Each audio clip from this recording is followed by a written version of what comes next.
ఇప్పుడు ఏందంటే కొందరు దొంగలు వచ్చిర్రోలా మన ముచ్చట్లకు వాళ్ళ గురించి చెప్తా. ఏ ఊకో మల్లీశ్వరి మన దాంట్లోగా దొంగలు దోపిడీల గురించి ఎందుకు అని అంటారా? అరే కాదల్లా, అప్పుడప్పుడు వాళ్ళ కళాపోషణ కూడా చూడాలి.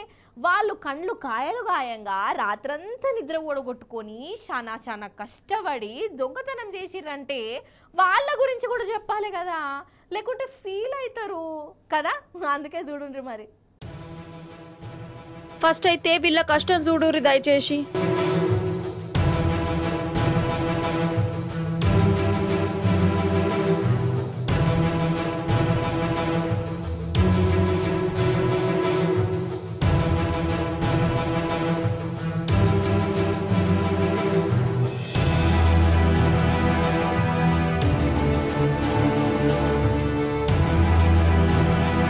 చూసిరా వీళ్ళ పనితనం చూసి వెల్డింగ్ పని చేస్తాండ్లు కావచ్చు, పనిమంతులు అని అనుకుంటురా ఎట్లా? ఫస్ట్ నేను కూడా గట్లనే అనుకున్నా, కానీ కాదు, వీళ్ళు ఏటీఎం దొంగలు. గ్యాస్ కట్టర్లు తెచ్చుకొని పురుసత్తుగా కూర్చొని ఏటీఎం మిషన్ కోసి అందులోకెళ్ళి పైసలు ఎత్తుకపోయిర్రు. దగ్గర 2 లక్షలట. వాటిని పొతం చేసి ఆరాంసే పోయిరోల్లా ఈ దొంగలకు అగ్గిపెట్ట అన్నట్టు. ఇది మన పక్క రాష్ట్రం ఆంధ్రలో ఉన్న చిత్తూరులో జరిగింది. మరి చిత్తూరు దొంగలను చూయించిరు గాని మమ్మల్ని చూయించరా అని మన లోకల్ దొంగలు కూడా ఫీల్ అయినా అవుతారు కదా. అందుకే వాళ్ళ కళాపోషణ కూడా చూడురోల్లా. అగ చూడుర్రి, వరుసెంబడి బండ్లు ఉన్నాయి కదా, చూస్తుంటే ఇదేదో బండ్ల షోరూమ్ అనే తట్టే కొడుతుంది. కాదు, మన హైదరాబాద్ లా బైక్ దొంగల టాలెంట్ ఇదంతా. బండి కనబడితే చాలు మాయం చేస్తారట. ఇప్పుడు వాళ్ళని దొరకబట్టిరు మన పట్నం పోలీసులు. గిన్నిగనం బండ్లు దొరికినాయి అంటే ఇక దొరకని ఎన్నో అమ్ముకునే ఎన్నో ఏం పాడు కదా.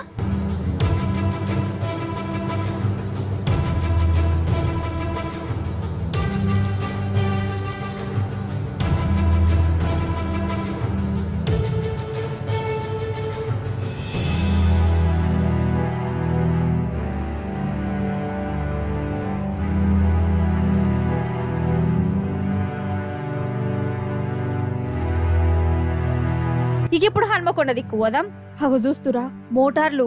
ఇగో ఈ 4 దొంగలు వ్యవసాయం బాయకాడున్న మోటార్లను ఎత్తుకపోయి వాటిని సెకండ్ హ్యాండ్కు థర్డ్ హ్యాండ్కు అమ్ముకుంటున్నట. వీళ్ళ దౌడల దగ్గర పడ రైతులను ఎట్లా గోసబుచ్చుకోబుద్ది అవుతుందో వీళ్ళకు. అగ చూడవు ఎన్ని మోటార్లు ఉన్నాయో.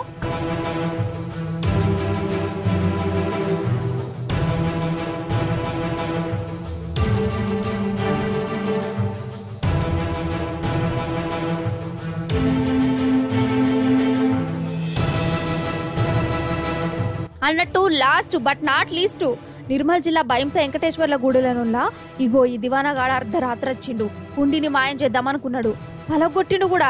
అయితే సట్ట సప్పులు వస్తుంటే చుట్టుముట్టునోళ్ళు నిద్ర లేచి గుడి కడకచ్చిరు. వాడిని దొరకబట్టి పోలీసులకు అప్పచెప్పిరు. అంటే చూడు వీడు దేవుడు అంటే కొంచెమన్నా భయం భక్తి లేనేలేదు. అంటే హుండి ఎత్తుకపోయినా దేవుడు ఏం చేయడని అనుకున్నాడా ఏంది? ఇగో గిట్ల మోపైరుల దొంగలు.